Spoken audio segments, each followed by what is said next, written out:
Welcome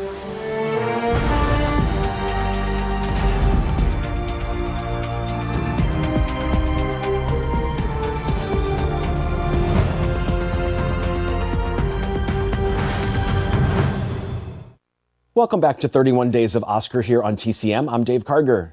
Tonight we're presenting movies that won the Academy Award for Best Art Direction. Our next film is a dazzling visual display that set out to top anything audiences had ever seen before. From 20th Century Fox in 1953, it's The Robe. This epic production centers on a young Roman soldier named Marcellus who helps carry out the crucifixion of Jesus. He's a hedonistic character who has no faith in anything, but when he comes into possession of the robe that Jesus was wearing, something changes and his life begins to transform. The Robe was produced at a time when biblical epics were all the rage in Hollywood. The genre appealed to studios in particular because of its scale.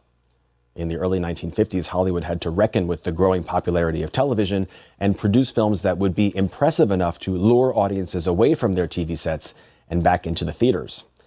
The pressure resulted in all kinds of sensational gimmicks, including 3D and the widescreen process known as CinemaScope. Production on The Robe was already underway when Fox studio boss Darryl Zanuck saw a demonstration of CinemaScope and knew it would be the perfect format for this biblical epic. He immediately put the film on hold until it could be reshot in CinemaScope and theaters could be outfitted with wider screens to project it. The Robe became the first film ever made in CinemaScope, and it was exactly the kind of stunning spectacle that Zanuck hoped it would be. The movie set box office records and went on to earn 5 Oscar nominations, including for Best Picture. It won 2 Academy Awards for Best Costume Design and Best Art Direction. From 1953, starring Richard Burton, Gene Simmons, Victor Mature, and Michael Rennie, The Robe.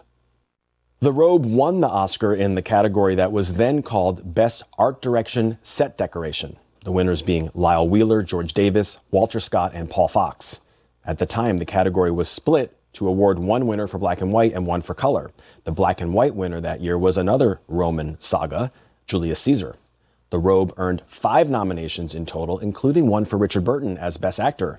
Many big-name stars were considered for the role of Marcellus, including Spencer Tracy, Laurence Olivier, Gary Cooper, and Robert Taylor. But studio head Darryl Zanuck decided to go with the lesser-known Shakespearean actor Richard Burton. In addition to earning him an Oscar nomination, his second, Burton's performance made him an international movie star. He faced heavy competition at the Oscars that year, including Marlon Brando in Julius Caesar, Montgomery Clift and Burt Lancaster in From Here to Eternity, and the winner, William Holden, for Stalag 17. This was only Burton's 3rd American film, but it was already his 2nd Oscar nomination. He would go on to be nominated 7 times, but incredibly, he never won. Up next, we have another film that took home the award for Best Art Direction, a masterpiece of Technicolor filmmaking from 1947, written, directed, and produced by Michael Powell and Emmerich Pressburger. Next on TCM, Black Narcissus, then Tess, and later, The Thief of Baghdad. TCM steals a spotlight tonight.